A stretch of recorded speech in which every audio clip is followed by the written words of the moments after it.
I am officially moved into my new apartment, and you guys are looking at my current office setup.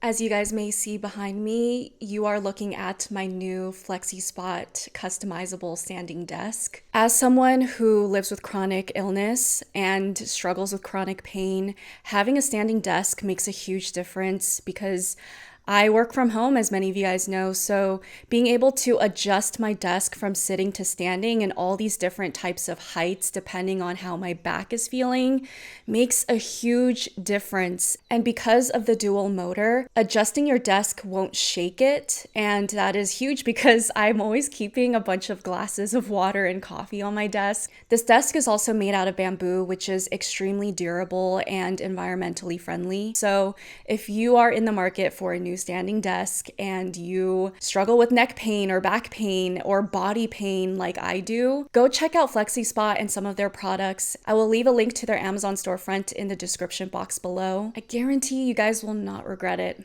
Now, let's get back to the video. Is it possible for autistic people to get bored? And if so, how do we deal with that? So I got a comment on one of my videos. I forgot who left this comment, but they asked me to talk about how to deal with boredom as an autistic person. And when I first read this comment, it really stood out to me because, of course, it seems like such a blasé, insignificant type of thing to talk about. But when I started thinking about it more and more, I was just like, yeah, autistic people do experience boredom, and it is very different than what I imagine allistic boredom to be, and how we deal with it is therefore going to be very different.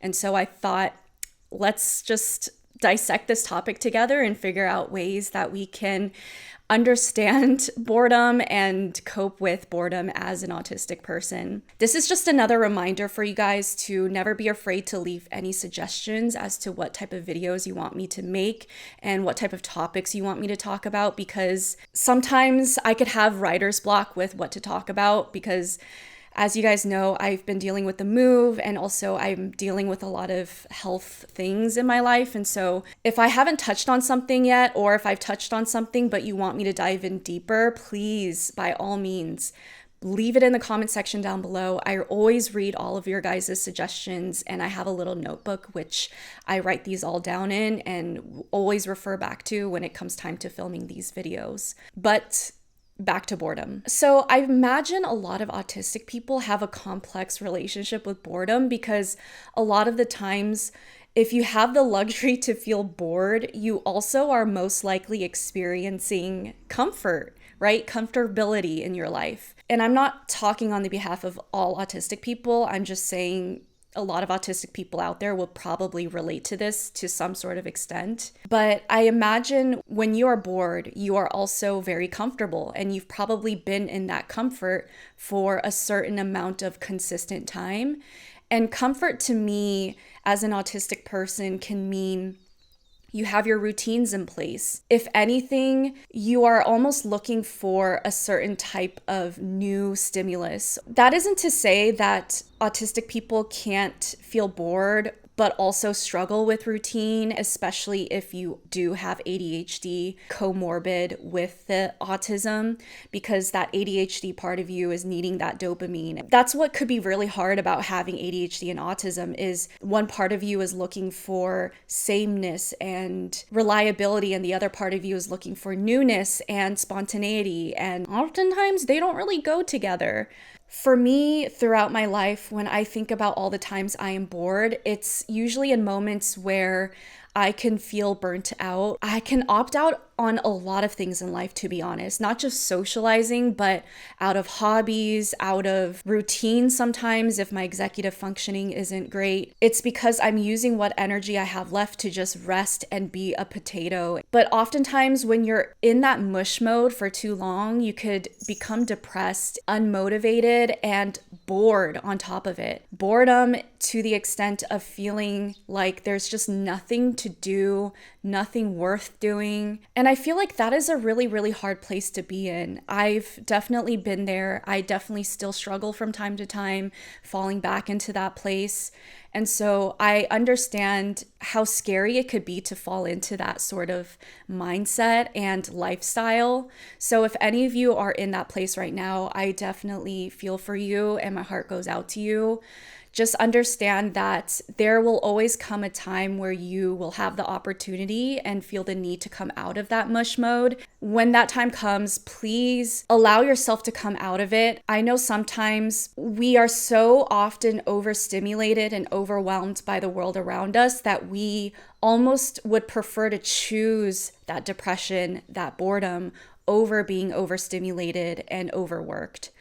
But that is part of that journey of integrating your autism and your neurodivergency back into your life, is learning the balance between pushing yourself past your comfort zone in order to experience new things and to experience things that may even be uncomfortable for the sake of fulfilling another need within you, even though it might be somewhat stressful and overstimulating. Speaking of overstimulating,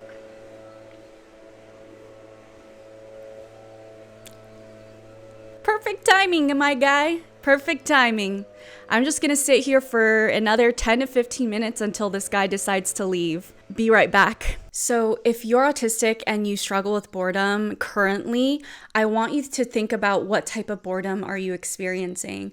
Are you experiencing the type of boredom that comes with being depressed and burnt out? Or are you experiencing the type of boredom where you are managing the important aspects of your life pretty well? You have a pretty good routine going on. You have all of your creature comforts in place and accessible to you, and you're just missing another piece in your life at that moment where you just want to experience a new and exciting thing.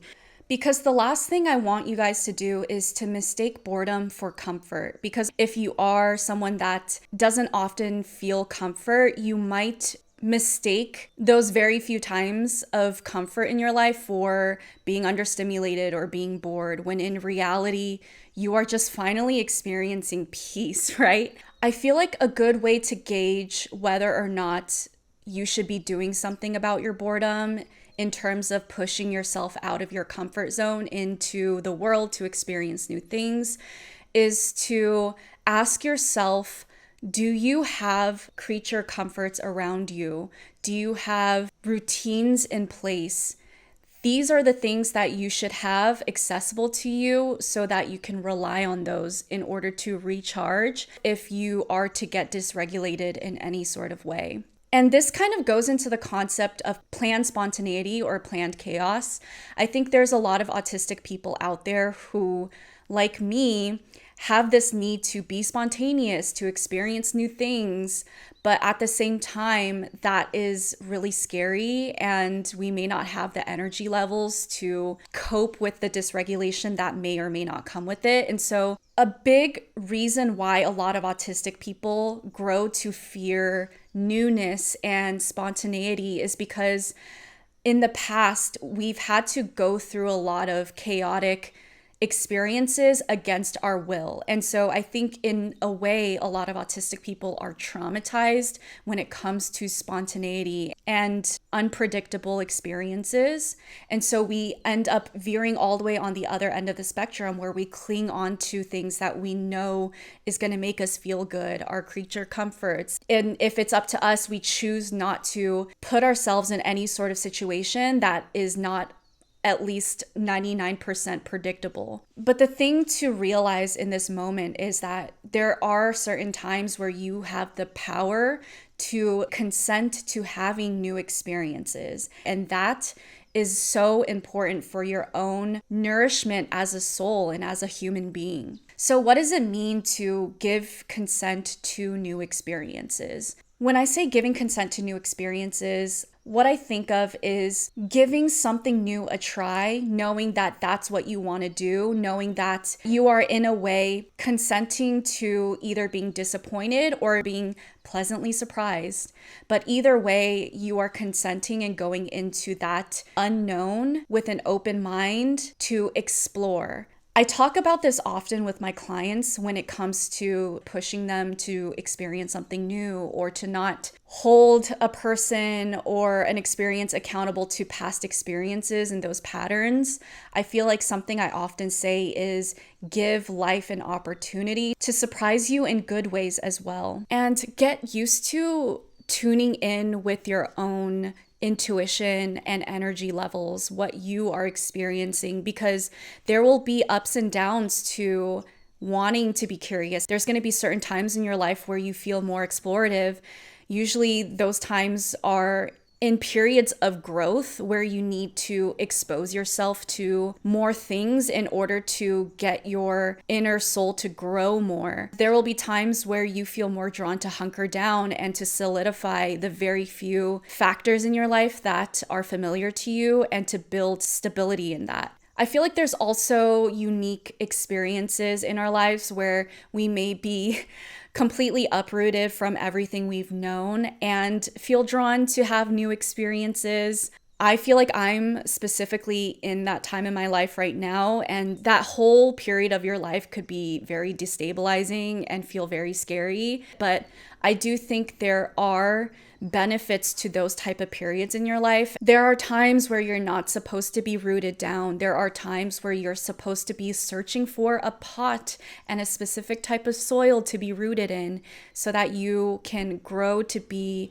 the special little plant you need to be for the next portion of your life. But I would love to know from you guys, what different flavors of boredom do you experience? And what do you usually do about it? Do you usually choose to opt out of new experiences even though you are bored?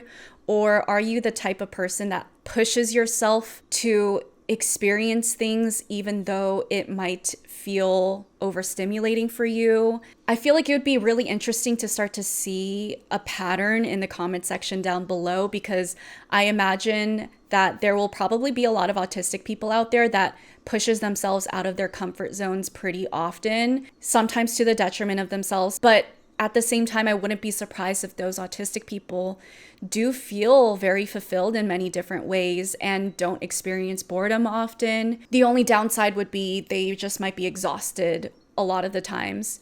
And I wouldn't be surprised with a lot of autistic people who do opt out of new experiences, do feel a deep sense of comfort in many ways, but also a deep sense of boredom along with it. So I think it would be super cool to see all different types of people and their experiences with boredom and how that affects them in other aspects of their life. For me, I definitely feel like I, for the most part, usually opt out of new experiences, but I've had many different periods of growth where I would consent to having new experiences for the sake of furthering my growth as a person and for the sake of possibly introducing new things into my life that I may like. Usually I didn't end up liking those things, but there were times where I ended up loving an experience and I was pleasantly surprised. And I feel like those moments were so eye-opening and allowed me to connect with the world around me in a way where my soul really craved to do. Regardless of what your usual patterns are, I definitely encourage you, if you are struggling with boredom right now,